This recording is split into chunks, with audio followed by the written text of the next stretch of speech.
Welcome to the Endurance Drive podcast. Our mission is to share the key principles that structure our approach to endurance training and coaching. I'm Katie. And I'm Elena.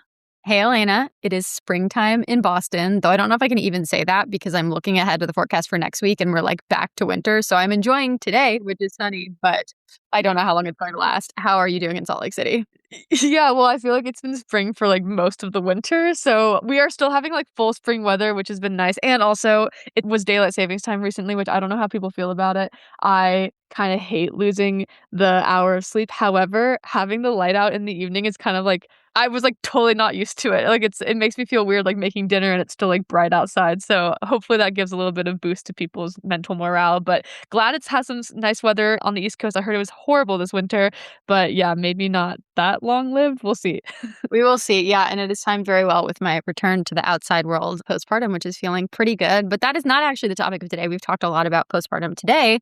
We're having our first interview in a really, really long time. And I've been sort of teasing this interview in the last couple of episodes, but I am so excited for our guest. So we're going to get to that later. But before we do that, we have 1 to 2 sort of related insights that we're going to hit first. So the topic that I want to talk about was a little bit about race disappointment. And this came up not because I had an athlete have a disappointing race. I had an athlete actually crush a race recently, but one of my athletes raced the LA Marathon, which was at the beginning of March, and it was unseasonably hot for the LA Marathon. So maybe a lot of us heard about that.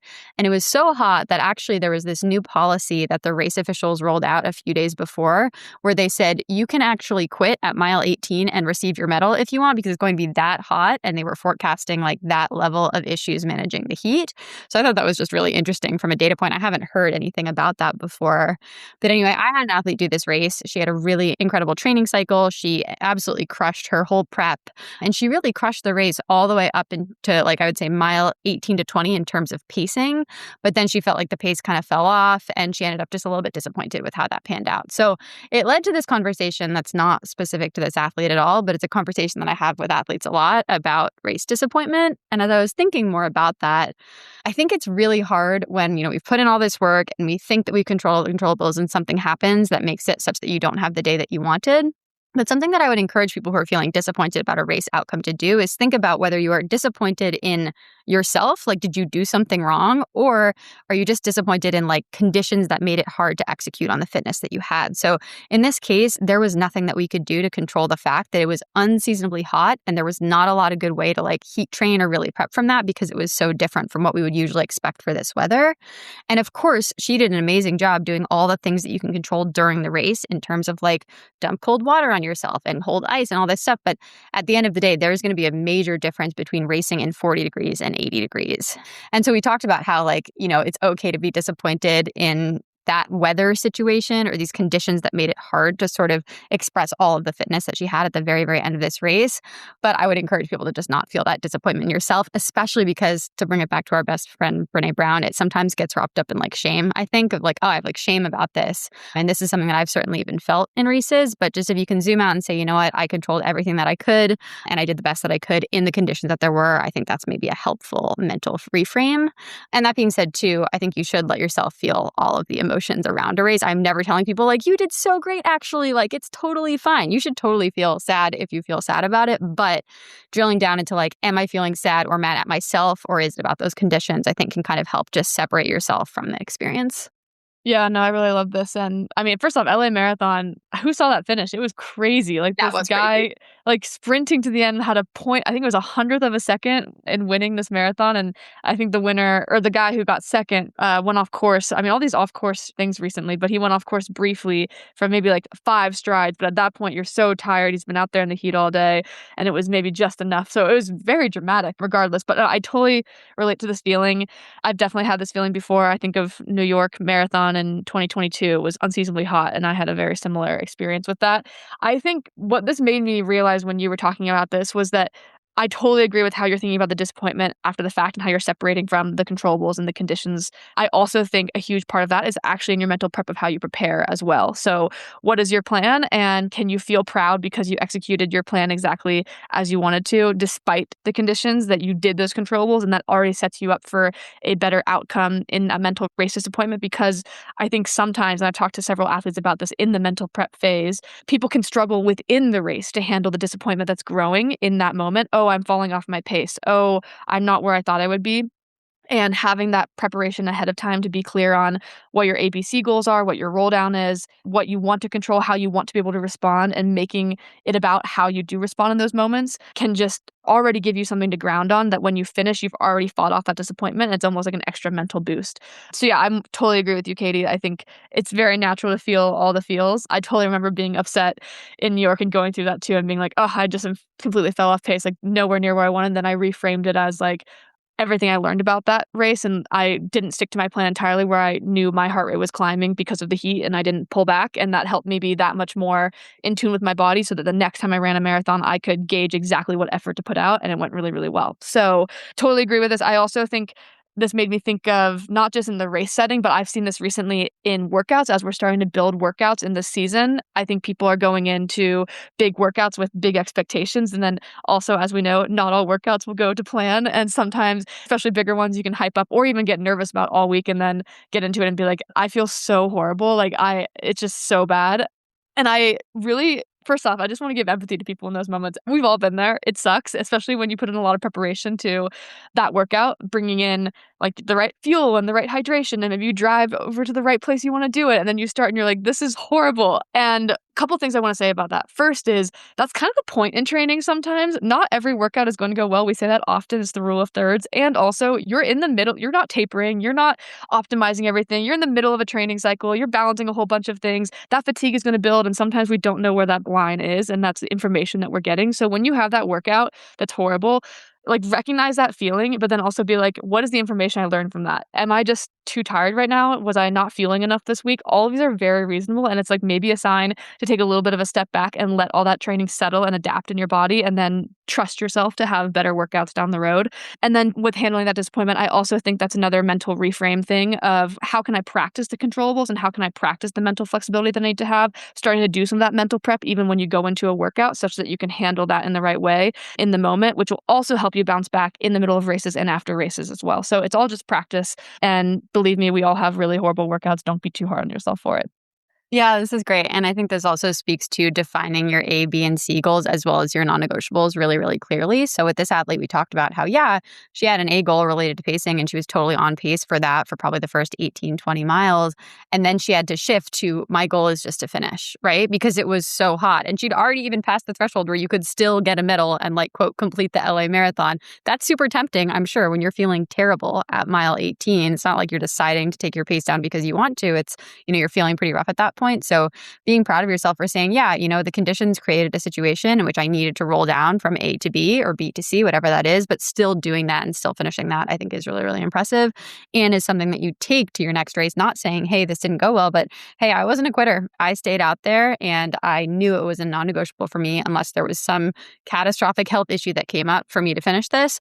Or on the other hand, we've talked about how sometimes you go into a race and the goal is actually, what, if I reach a certain threshold of not feeling it, this is not the race for me to finish. This is like a B or C race, things like that. I think it just gives you more of a plan, and being proud of your ability to be in alignment with goals, just like you were saying, for either a workout or a race is a really, really good skill.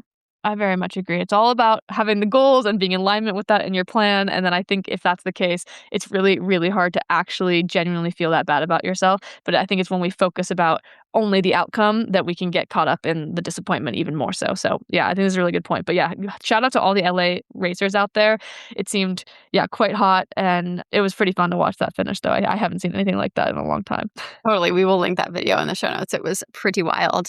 So with that, we are going to transition right into our main content interview today. I want to give a little bit of background on our guest. So we are welcoming Katie Arnold to the podcast. And I think we first introduced Katie a couple weeks ago when we were reading a quote that was actually sort of about preparation in terms of racing. We talked about how, if you prepare to the best of your ability, you can relax into knowing that the only thing left to do is receive whatever the experience has to offer you.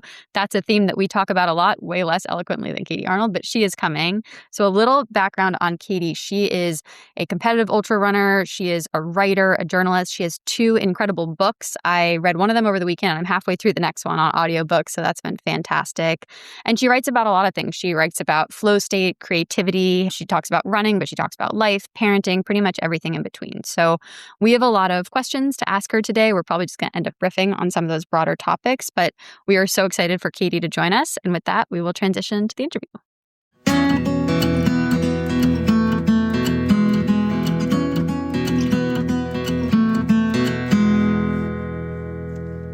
All right, Katie Arnold, welcome to the podcast. We are so excited to have you here today.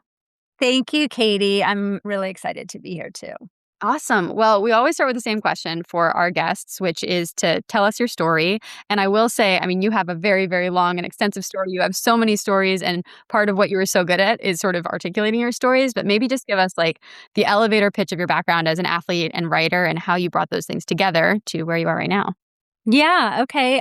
I am an author and a journalist and, an ultra runner sort of coming at it in a non-traditional path, right? I didn't compete as a runner in high school or college. I played other sports. I've always been an outdoor athlete, I think, first. But my love for running comes as a creative practice. So that's really where it started for me as a kid.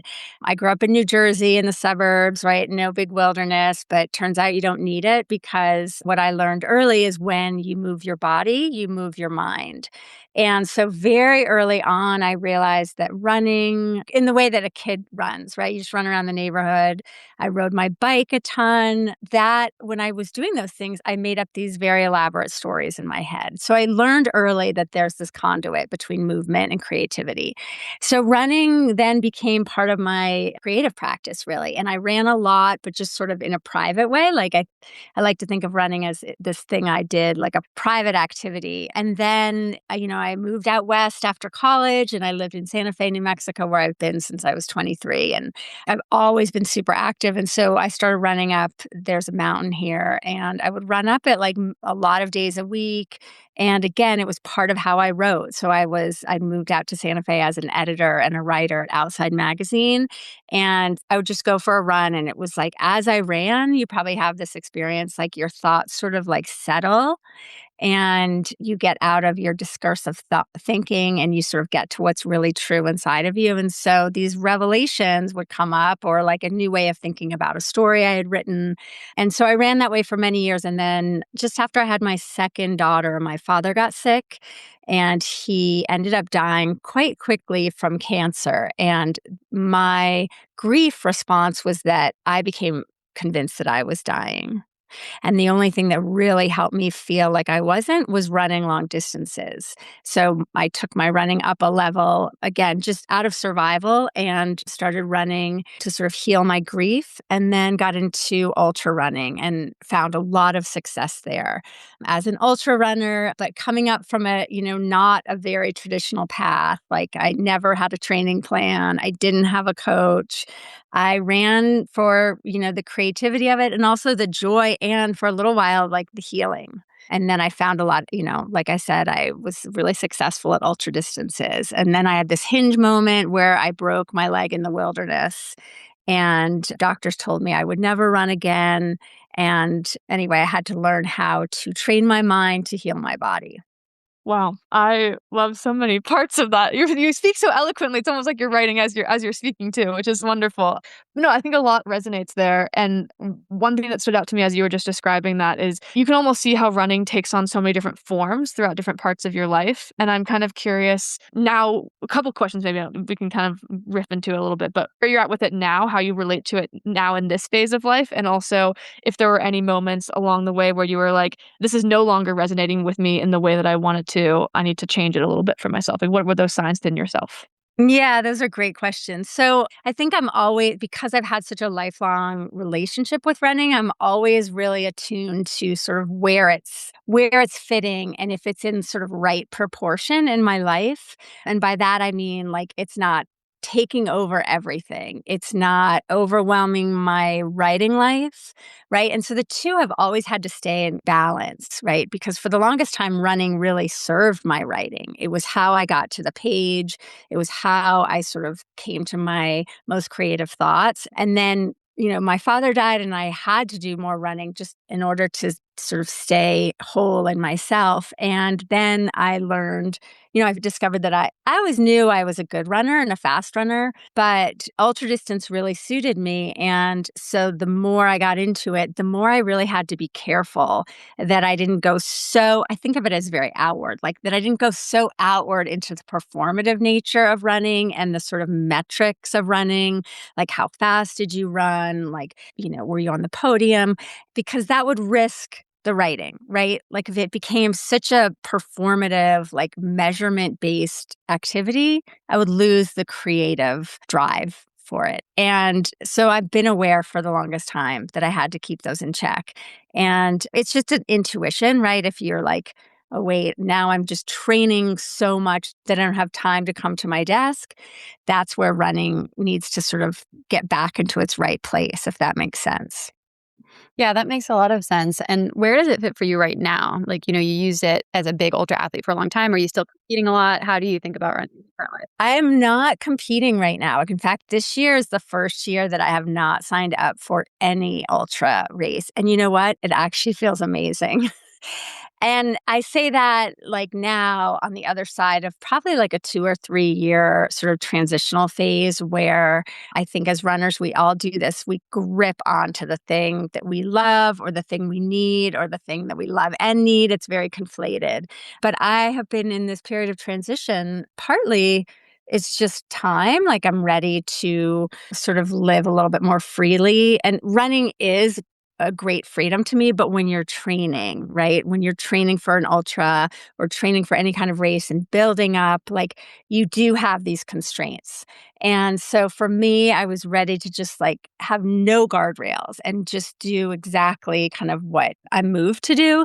But also it's practical. Like I have had some bone on bone arthritis in my left knee. And that's from this accident that I had that I alluded to, where I broke my tibial plateau a decade ago. And, the doctors were like, never run again. Well, they said, you're going to get arthritis. Well, lo and behold, I have some arthritis, but the 10 years in between, there's nothing that I regret about doing. It's just now, yeah, I have more limitations. So I still run like 3 or 4 days a week, probably the most I can run in sort of without feeling a lot of discomfort is like 6 miles. And I struggled with that for a while, but now I'm finally in this place where I'm like, oh, just that's great. I'll take that. Like that I'm still running. Running, it gives you this feedback with your feet on the ground and like the repetitive motion. For me, that's very creative. And I'm in a relationship with the ground. And I love to ride my bike for different reasons, like also very creative, but something about your footfalls on the ground, right? That's that really tangible feedback. And I'm grateful I still have it. But yeah, it took me a while to get over the sort of like, I want more, right? But that's a Zen practice. I talk about that in my second book a lot of like not gripping the thing that you want so much. Yeah, okay, I love that. I kind of want to riff on It's that a in a second process. too. It's a process, yeah, but there's something you said there too that I love, which is the repetitive motion. Like I sometimes think of running as meditative, and Oh, that yeah. actually when I'm not running, and even sometimes I know I need to not run, and that's fine, but I actually maybe miss that more than anything of Yeah. just like the unknown benefit it has on my mind of just like Yes. having this repetitive process, which is very cool. But yeah, I wanted to kind of dig in a little bit on what you were just saying, like the Zen aspect of it and this transition that you're Hmm. that you're having where you're letting go of a couple of things, letting go of maybe the competitive racing, but Yeah. also embracing it in its own way. Hmm. Could you maybe just describe a little bit of like what you're doing now actually? Like how do you balance your time? What does that transition actually look like? How do you feel your days at the moment? Yeah, so I'm still super active. I think that I will be until like I take my last breath, I hope, knock on wood. But, it's winter here in Santa Fe or the end of winter. I do a lot of skinning. Like, so I'll skin up the mountain on my skis and then ski down. And I'll do that like twice a week, ski some laps on the chair at the same time, which is great. I really just love to be outside, probably 2 to 3 hours a day doing some kind of activity. And because I came up an outdoor athlete, very multi-sport, I mentioned that in high school I did 3 sports, none of which were running, right? So I'm always just a very interdisciplinary athlete. And I love that. That's actually suited me and my body so well. I think that's been why I was able to run so successfully, like till like I was in my early 50s. But so yeah, I'll skin now. It's just gotten back into riding my bike. Like a couple years ago, I rode the Leadville 100 mountain bike race and loved it. That was just pure fun and not like type 2 after the fact fun because I had no pressure on me, and I ride in the way this probably won't surprise you. Like I don't have a power meter. I ride on flat pedals. I don't even clip in. Like I have a hardtail bike. So I ride a lot. I hike with my dogs. I run. I've been doing Pilates, which has been great. And I do some yoga. I pretty much do whatever. Just keep myself moving. I love that. I also was joking on a previous podcast episode that I tried Pilates for the first time and was surprised that I actually liked it. So I that know. was kind of It's a funny. time and a place. Like, for the longest time, I was like, I'm not gonna lie on my back and do things. And now I'm like, Yeah. I love that I can lie on my back. Like a little bit of a low key workout that's still feeling like endurance strength a little bit. Yeah, I totally get it. Well, you get a killer core too. Oh, for sure. I was like nervous about that. I was like, I kind of need that. But it sounds like you're a very natural athlete. And I Mhm. also kind of resonate with that, like kind of coming from the perspective of just by going by feel and then maybe learned a little bit more of how to train as you went. Could you just describe really quickly, like if you do pay attention to any metrics at all? Like, have you ever paid attention to Mhm. metrics or was that not helpful to you? Like, how do you think about the hard metrics versus like the creativity and the flow of what you do? Yeah, I mean, I think I'm definitely like a creative runner and like an intuitive runner first, or an intuitive athlete, because for me, the metrics can, like, I'm very competitive and I'm mostly competitive with myself. So the metrics can sort of like leach out the joy, the presence, like being present, feeling my body in motion and like knowing, wow, this feels like a good, true effort, or I feel like I'm not pushing enough, right? I go by my body so much. And I think that's just over many, many years of doing it,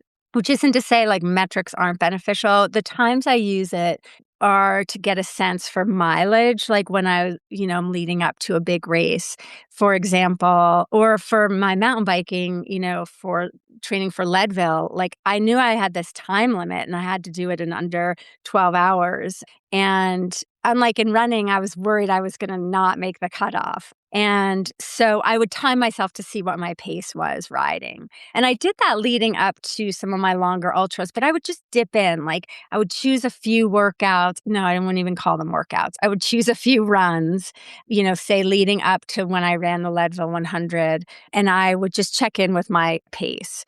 And, my mountains here go up to 12,000 feet, which is exactly what the high point at Leadville 100 is. And that was just sort of not intentional, but it was like, oh, that works out. And so I could see that I was averaging about a 12-minute mile at elevation here in Santa Fe. And so that gave me a good feel, but I didn't check any of my splits. I didn't check what that meant for the Leadville until like 2 weeks before. So I am not, if I can stay internal, right, and not like, what's everyone else doing? What's the competition doing? How are people training? That really keeps it internal and more powerful for me.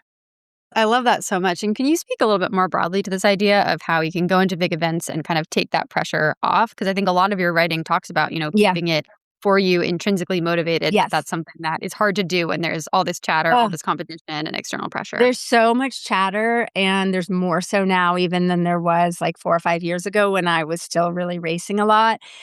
Social media, all that. I think you have to consume it wisely and put some limits on yourself. And for me, that meant not following like every ultra runner in the book, right? Choosing and being like, okay, who's aligned? Who sort of runs the way I do? I'm curious about their methods. Others who have totally different styles that really work for them, but that's not going to sort of serve or inspire me. And so for me, though, it's knowing like, did I do the work, right? And I write about this in both of my books. Like, if I feel like I've done the preparation, and I'll call it preparation instead of training because training does have a lot of those sort of metrics imposed on it or very strict regimen. But if I've prepared, right, if I've done the best that I can physically, and I know I haven't sort of shirked on my miles, and I know that, right? Like if I know if I'm ready or if like, oh shoot, I'm not totally ready. I know if I put in the work sort of mindset training wise and having more of my meditation practice and kind of rooting into like why I'm doing these things. So if those pieces are in place, then I can get to the start of a race and feel totally ready. And I have this sort of visualization that I do, that I switch myself into receive mode. And like I do it on my arm, like I'm motioning to my forearm, but like I feel like there's a switch. And if I've done what I can, to the best of my ability, given the circumstances, right? Life is busy and, we have many obligations. But if I feel like I've prepared to the best of my ability, then I can show up to a race and just like flip that switch into receive mode. And that's like, okay, I've done it. I'm here. Now, what is this race going to teach me? Or what is this event or challenge? What am I here to learn? And then when you're in receive mode, there's nothing that can go wrong, right? Because even if something goes off the rails, you will learn from it. You will receive something from it. And so with that receiving mindset, you're just in this very open-minded state of curiosity. And I find that when you run open that way, you're so much more likely to have a quote good race, right? You're looser, you're not tight in your body. You are in receiving mode. And that's been my secret really is to stay in receptivity and not sort of this like clenching, wanting.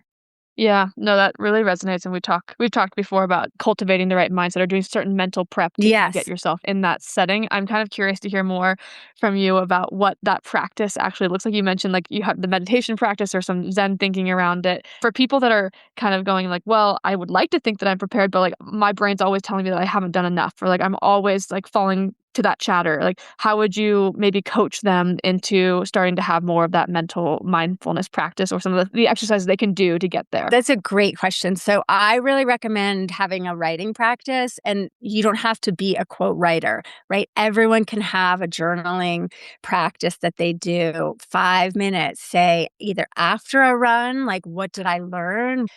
Sort of sitting down with your notebook and writing about it. Not writing like I miss my pace or, whatever. You can write that, but then sort of letting yourself investigate what that feels like inside and keeping like a run diary. And I think by doing that and showing up every day to do your writing practice, right, with that same commitment that you do your running practice, link them, or you could do it before you run. Like you can do it. Sometimes I'll do it before I run and be like, I'm actualizing what I want to happen. Like I'm going to go feel like free on the trails. This is a really helpful practice to do it before. Like I feel strong. I had a great night's sleep. I'm going to feel like I'm floating. And a lot of that, by writing your way into it, you will actually actualize it, right? Or people say manifest, like you will live that. And so that's a huge practice I would recommend. And it's really simple. Like you don't have to be a great writer. No one ever has to read it. It's not for anything but for your own process. And just get a memo pad and keep a diary of sort of how you want the running to feel, how it felt. And I think cumulatively over time, you will see like, wow, even if you don't go back and read it, which is totally fine too, but you'll see like, oh, this is my run journal for this leading up to this race. That's a lot, right? So having trust in your ability to do the work, I think starts with either, writing about it beforehand, visualizing how you want it to be, or logging it after. That's fantastic. And I love that it's a really actionable item. You don't have to be great at writing. You just No. write down in your book. And also the tangible book itself. Like it doesn't even have to be a Google Doc. This can No. be an actual book that you look at and go Oh, back and God, I'm forth. so glad you said Google Doc because I did have a period of time where I was coached and I had a great coach, incredibly positive coach. And this coach wanted, my job was to fill in the Google Doc. My soul died. Like I can't write in a Google Doc, right? Talk about minimizing, right? Aren't the lines like this big? Right. So make this your own personal Google Doc. You and your coach can have a different kind of medium, but have like a diary again, because then like you can see, I mean, I'm holding up all these journals that I write in. And I haven't read these in a long time. I don't even know what's in them, but just seeing them, I feel proud of myself for writing in them and for keeping them. And those are logs of my life. And so if you do the same with your running and your training, I think that is such a great practice. And no one but you has to read it. And like I said, you never have to read it again either. I love that. That's so good. Okay, so then I want to circle back to a couple of things that I think came up sort of in this conversation about intrinsic motivation and all of that. You talk about flow state a lot. So flow state is something that I didn't have a great definition on before kind of reading your book. And I think you talked about how it can be hard to define like Zen or flow state. But could you just tell us what it means to you? And is this something that you try to get to in every run that you do, in every race that you do? Is it sort of elusive? Oh, I'm glad you asked. I'm writing a book about this right now. But flow state is actually like a scientifically defined state. And it was written about in this seminal book, I think it was in the early 90s, called Flow. But it's basically when you are so immersed or absorbed in your activity that you lose track of time. It either slows down or speeds up. Your senses, like you become a heightened observer and everything feels sharper, right? The sky looks bluer. You notice details. You're hyper aware of your surroundings. Your level of challenge meets the effort. So you're not totally outstripped by your effort, right? Like you feel exactly where you should be in the moment. And it's a very creative state, right? You may get ideas. You're able to do more than you think with less perceived effort. So, an example might be, I have a 6-mile run up to the mountain and I start running and I'm in this sort of flow state. And I get to the top and it feels like 5 minutes has gone by. And yeah, so those are the sort of the hallmark. And there's different ways you can get there because it is elusive, right? It's not like the switch of just switching, like I'm going to go into flow state. It does take preparation. It requires humility, right? Like knowing that you are not necessarily the boss of the mountain or the weather or your run that day. And so humility is so important. Gratitude in the process, like, okay, I'm so grateful to be here alive. My body is moving, even if something hurts, like to be in that grateful state can help you find flow. And then a big one is letting go of like a tight desired outcome, right? A narrow definition of success. And rather being open, as I described earlier, to sort of what you may learn in all its forms. And the thing you want may not come from it, but what you get may be much more important in the long term. And so flow state, it has these qualities of being like I described, like you want to have a state of curiosity, humility. You want to have done the work, right? That shows respect for the effort, right? I'm putting in the work. And so it doesn't happen every time, right? I wish it did. But when I was really at the peak of my racing, I would train myself and sort of do my meditations and my journaling in order to attain flow state in most of my races. That was the goal. But yeah, every day it's a process, right? And flow state is very much a practice. It's like having your writing practice, going out and doing your run, having sort of the mental practice of visualizing the kind of run that you want to have. Like, oh, I want to feel free. I want to feel like my feet aren't touching the ground, and sort of cultivating these intentions around it.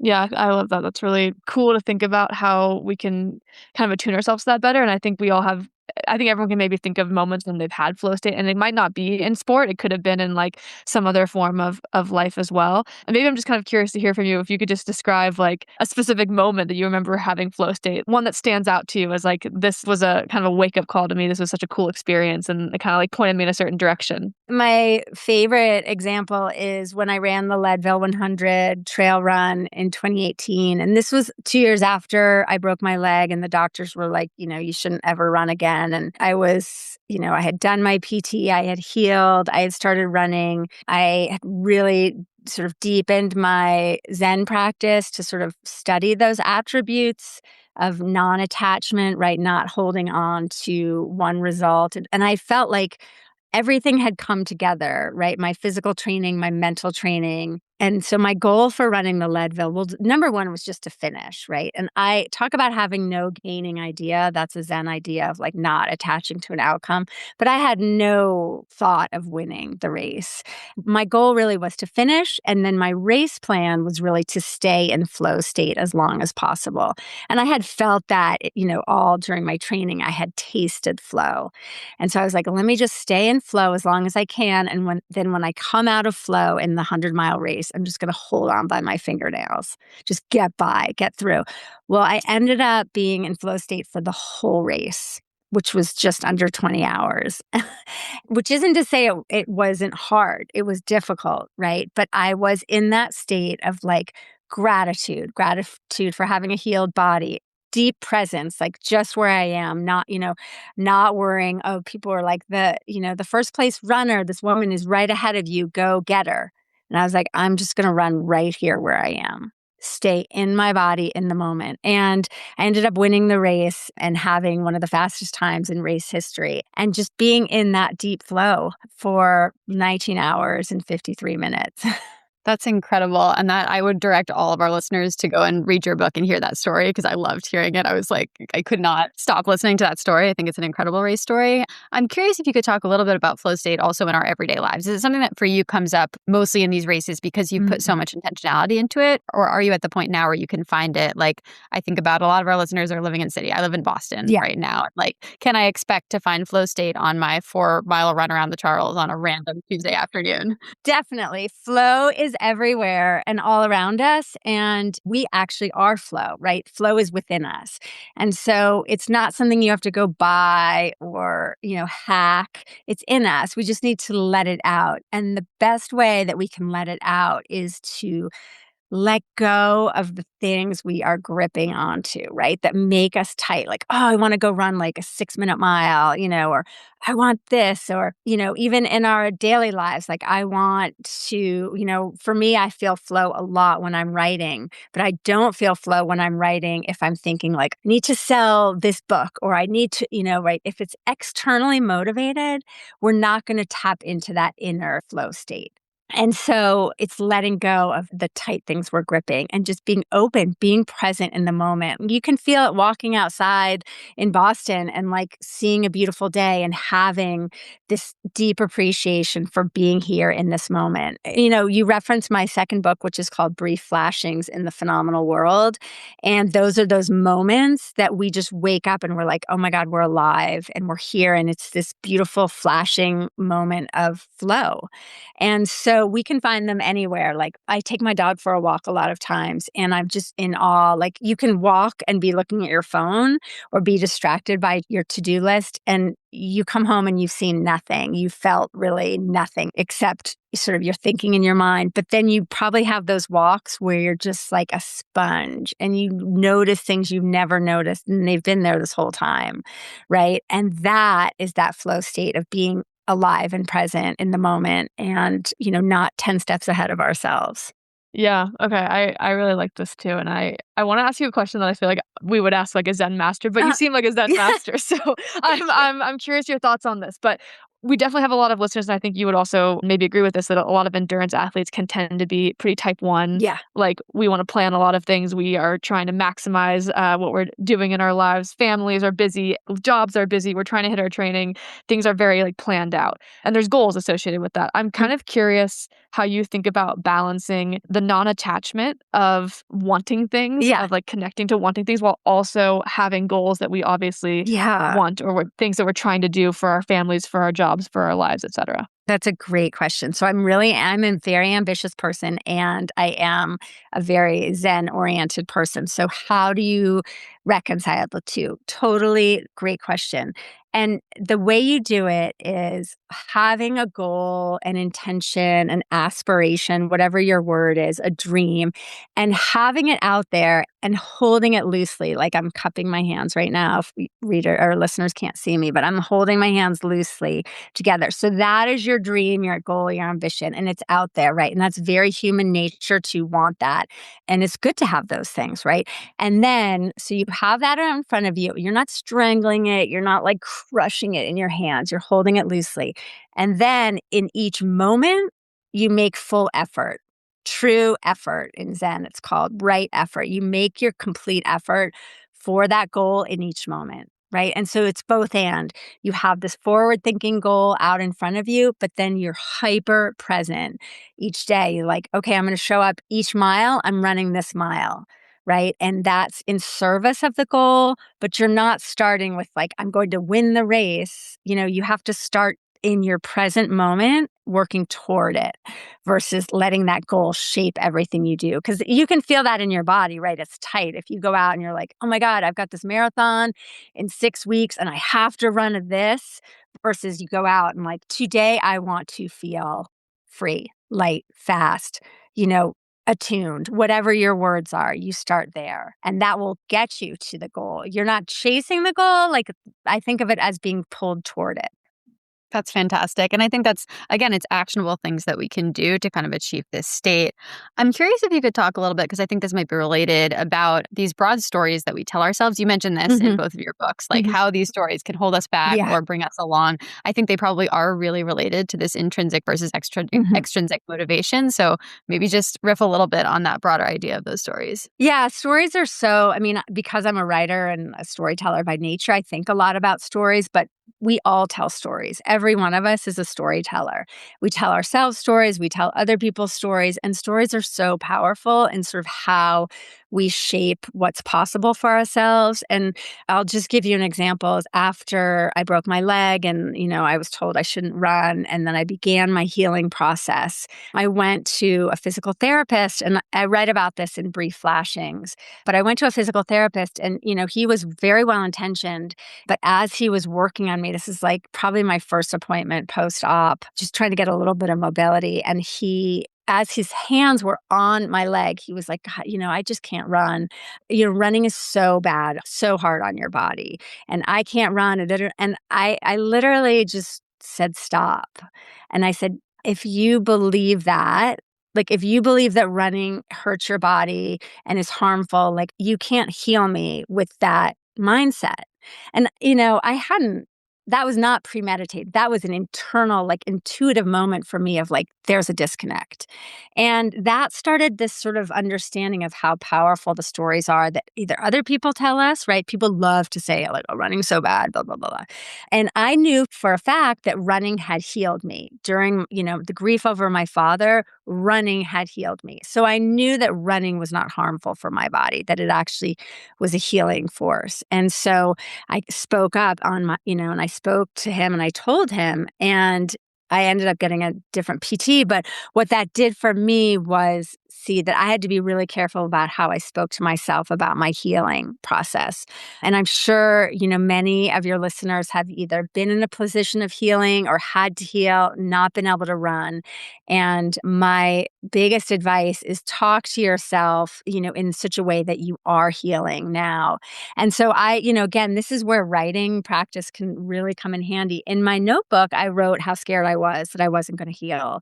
And then I realized I had to shift and write about how I was going to heal. And so I would write like, I will heal completely. And then I even realized I had to tweak that further and be like, I am healing now. Right? Like present tense, right? Because if you put it out in front of you as this thing that will happen, no, you're healing now. Like your body is healing as we speak, as you write. And so that kind of level of self-talk, I refined it so much out of sheer necessity, right? That I knew in order for my body to heal, I had to believe that I was healing and that I had the power to heal. And then I just extended that to sort of in running, when I would been in a hard place running, like had one race. I think it was my first big race after coming back from my injury. And I was really scared. And I found myself talking aloud to myself, like, you're strong. You've got this. I believe in you. And I was talking aloud. There was no one really around me at the time, but I was saying the things that I wanted my family to say to me, and they weren't able to come to that race.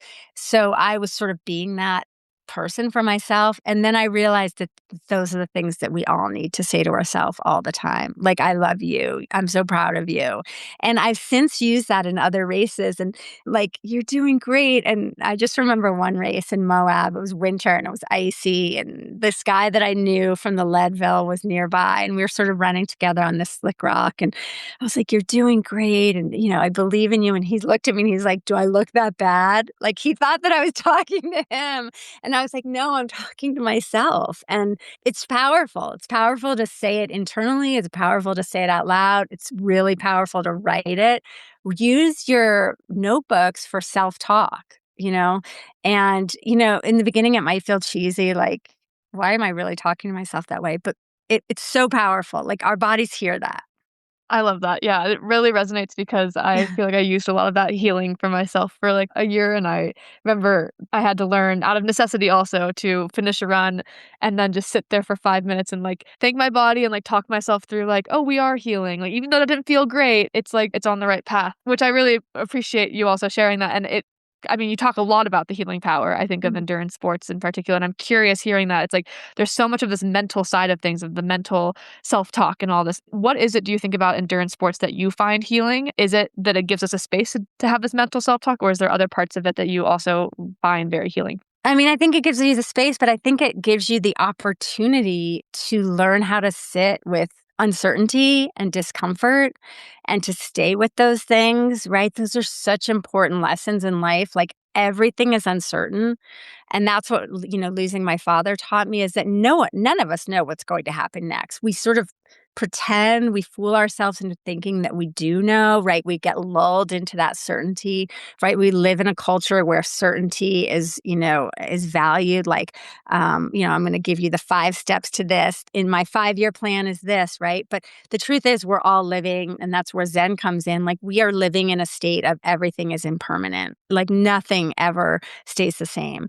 And so to have this practice, whether it's running or, any other kind of endurance sport like cycling, where you have to face that every day, right? Like you're in this period of like, I don't know how this run's going to go. I may have trained, I might have followed my amazing coach's training plan, but you get out there and it's like the weather is a factor. There's variables, the elevation, the altitude, how you're feeling, your mental state. Are you in a period of like talking down to yourself, or you are in a period of like, profound gratitude and sort of like belief, all those things. And so, endurance teaches us to stay with that uncertainty. It really trains us to just meet the moment as it is, right? We can't hide from ourselves when we're out on a 15-mile run, right? We have to face, boy, I don't feel great. My leg hurts. Okay, well, I'm not going to stop, but I'm going to face it in each moment. And that is such a great life skill, right? Because, it's uncomfortable to not know what's going to happen next, right?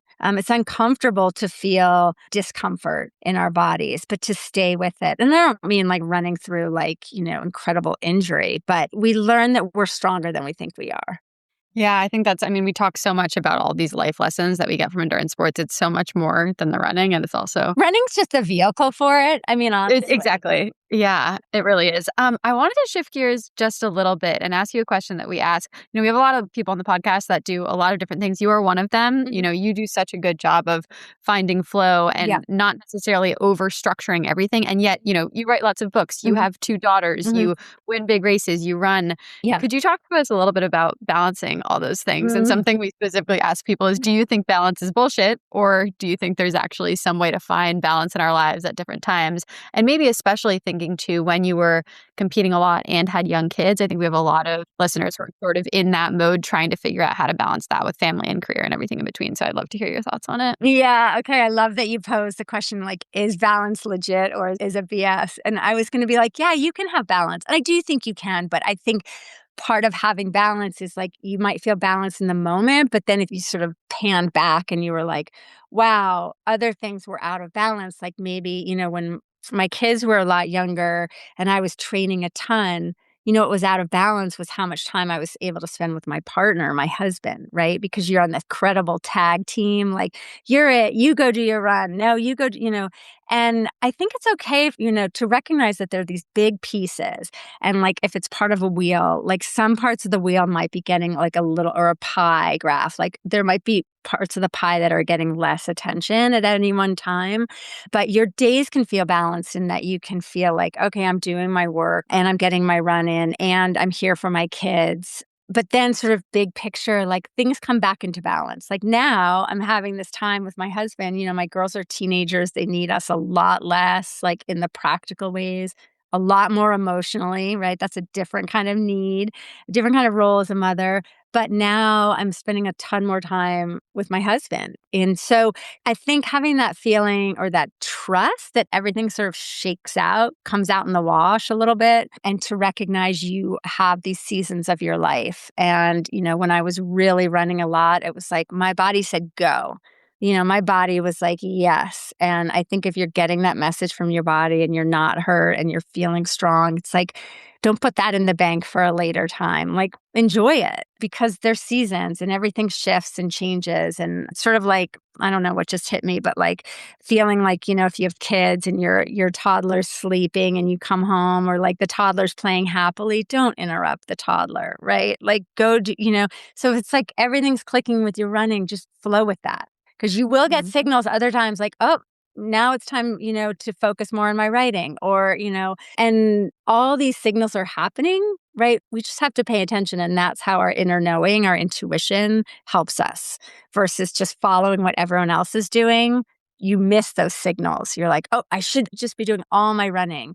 Whereas your body might be saying like, hey, it might be time to do more X, like, whether it's your working or your time with your spouse. And so I just think very naturally kind of the emphasis shifts when it needs to. Yeah, I think that resonates because it's just like, it's the intuition, as you're saying. You may be like, there's micro balance in the days and there's macro balance in the broader scheme of life, but trust how things feel. Trust how things feel, yeah. If things are out of balance, then you'll probably know, and then you can make an adjustment. Totally. You'll know in your body, you'll know in your heart. You're like, oh gosh, maybe I haven't spent enough time on my writing lately. And then you look at it and you're like, yeah, my running's out of balance. I'm putting too much into that.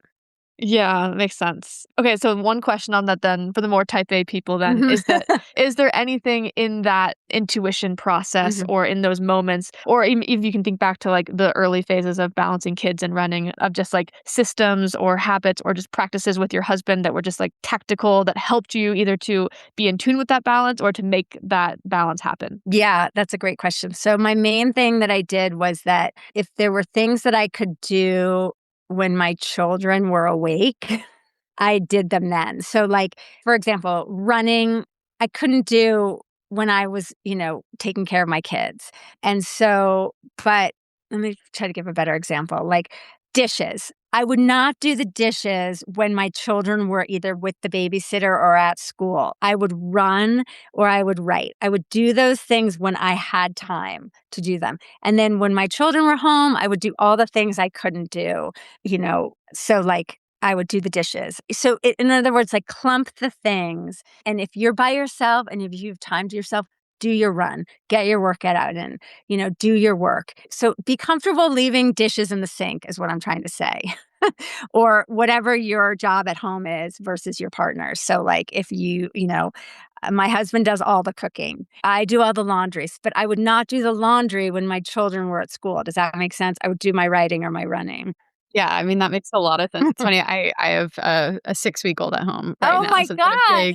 Big time. And this is the first podcast that I haven't actually had him on me because I'm like, I can usually podcast if the baby's asleep on me. He is with his dad right now because this is a very important podcast. But you're exactly right. Like if I get an hour to myself in the day, that's to work out right now because I can't do that very easily with him on me. Exactly. Can't hold his neck up in the jogging stroller yet, but we will get there. So I resonate with that quite a bit. And also just to, like God, what a great stage you're in. Like I would take the baby, like you said, everywhere. So like I would go on hikes with the baby and she would nap because I didn't run during my pregnancy. It didn't feel good on my body, but that was just me. But I would hike every day up the mountain. And so she got really used to being in motion in me. And so when she came out, she wanted the same. And so I would just, I would hike with her while she napped. So it's like multitasking, although that's also, I found that that's a total myth, right? Like it's hard to multitask as they get older. But when they're just sleeping on you, yes, like go move your body and find a way that works for you and them. That's fantastic. And that actually speaks to, I think, I forget which book it was, but I think it was your Brief Flashings book where you talked about training for Leadville and ultras with just saying like, I'm going to do time on feet as much as I can. And that sometimes is conducive to taking your kids to school, coming home from school, going for your run, all that stuff. Just staying in motion. I mean, I know a lot of your listeners, I think probably, am I right, like are training for marathons or where like the clock time is a little bit more of a pressing thing. But for me, training for ultras, this was my mantra. everything counted, right? And everything does count. It goes for my writing too, like going for a walk after a writing day with my dogs, that's writing too, because I'm looking around, I'm getting ideas like I did when I was 7. I'm thinking about my writing without specifically thinking about it. So same with running or training, everything counts. Ride your bike down to the grocery store, walk the dog, do what you are moved to do and trust that it's like going in the ways it should and you're taking it all in. Yeah, I particularly appreciate that reframe. We've joked on here a lot about like the benefit of going to weddings and dancing with everybody after a day of running or whatever. And you're like, that's just great training. Once you reframe all challenges of your life as training for the Yes. adversity that is a race, it really opens up a lot of different possibilities for yourself. And I think that helps you not have such a sort of stranglehold on like what training really looks like, right? If you think about it like dancing at a wedding or, walking your kids to and from school or just riding your bike around with your 5-year-old, like it all counts. So, it's joyful. Like it doesn't have to be running over here as this like narrow thing and life over here. Like it's all, everything is connected. Absolutely. That's so well said. And probably, I think, a good place for us to transition to our sort of wrap up parts of the episode. I think there's probably 50 more topics that we could have hit, and that means we'll have to have you back. But yes, we do love to end our episodes with a challenge of the week for our listeners and then a gear or resource pick of the week. So challenges are just something that we can think about sort of folding into our lives. I think you probably gave us 15 challenges in this episode already, but maybe Elena and I will share ours. And if you have one you want to add on, we'd love to take it too. All right, Elena, why don't you take us first with challenge of the week? Mine is pretty simple because we just had daylight savings time and maybe you lost an hour of sleep, but there is more daylight in the evenings now. So I would say just take advantage of the longer days by doing an evening activity outside. I was talking to some friends who were actually they work a little bit later and like, wow, I can actually go for like a really nice sunset hike now after work. I'm like, yeah, let's do it. So take advantage of some way of getting more sun on your face this week. It's a really good one. All right. My challenge of the week is think about your non-negotiables prior to a race or a big workout. We talked about at the beginning, sort of in our insights, how, you've got your A goals, but you also have B goals and C goals, and we can roll down and maybe my non-negotiable is I'm not going to quit. No matter what happens, stay, I'm still going to cross that finish line. I think that's helpful. And that doesn't just have to be in a race. That can also be for just a big workout you have coming up. Nice. Can I add mine? I mean, I already said mine, but I just want to reiterate, get a little notebook. It could be like a CVS memo pad. And every day this week, write in your notebook, whether it's about the run you want to have, the run you did have, a goal you want to achieve, one you did, right? Either, be your own cheerleader or be, practice visualization in your notebook. That's such a good challenge. It's been a while since we've had like a new, fresh challenge, and that's a really, really good one. So thank you for sharing. And don't be hard on yourself. Yes. Yep. That's perfect. Can I ask you, Katie, actually, this might be a segue into our gear pick of the week, but do you have a go-to notebook that you really like? Like, is there a specific brand of notebooks? Yes. I mean, I'll write in anything because I do get ideas all the time. And so if I'm in the car and I don't have my notebook, I'll like write on like a torn piece of paper. But my favorite notebook, I'm holding it up, is this soft-bound moleskin Volant series. So it's the brand Moleskin, which you might know from like the black hardbound, and it has like a fun little strap around it. But these are bigger, like 5x8, and they're soft bound. So you can shove them in a backpack, a purse, a big jacket pocket. They're more portable. And they've got 100 pages, so they don't feel massive. And I love the colors. They come in like a rainbow of cheerful colors. And so these are my favorite. These have been my go-to. I probably have hundreds of these. Yeah, the Moleskin Volant. And I prefer mine with lines, but you can do unruled too. I love it. I'm going to sneak in another quick question, which is that do you do, for the book writing, et cetera, are you doing a lot of pen on paper writing still, or are you doing more like computer writing for like publishing stuff? Yeah, I'm doing both. So I do my writing practice every day where I try to write 3 or 4 pages. I don't do it every day. And if I don't beat myself up. But if I spend too much time away from my notebook, I can feel it. Because this is just where you work things out in your mind. And you might write something that you didn't even see coming. And you're like, whoa, I touched something that was buried inside of me. So I write in here every day in my notebook. And then, when I'm writing my books, that's on my computer. So right now I'm working on a book proposal for my 3rd book, and that is on my computer. But the two really go hand in hand. A lot of times, like I'll touch a vein in here and something, and I'll be like, okay, this is clearly part of my book. It's a layered approach. Makes sense. Yeah. And I like the hand, just the same way I don't really run with my watch. I like the tactile feeling of pen on paper. Yep, exactly. Nothing's telling you exactly how many words you've written. No, exactly. Great. Okay, Katie, do you want to do your gear or resource pick of the week? Yeah, well, the Volant notebook, but then also my favorite, can we share like a skin thing? Yeah. Okay, so my favorite is this oil that I put on my face, I put on my body. It's like great if you live where it's dry and you get cracked winter skin or you just want that glow. Every time I wear it, which is daily, someone always comments on how good it smells. It's called Everyday Oil. And the scent that I love is Mainstay. And it just comes in this brown bottle. It's pump. I put it on my face because I live in the desert and I'm a lizard, but it's great for all over and it gives you a nice little pop of glow. Wow, I'm literally buying that right now. Yeah, do it.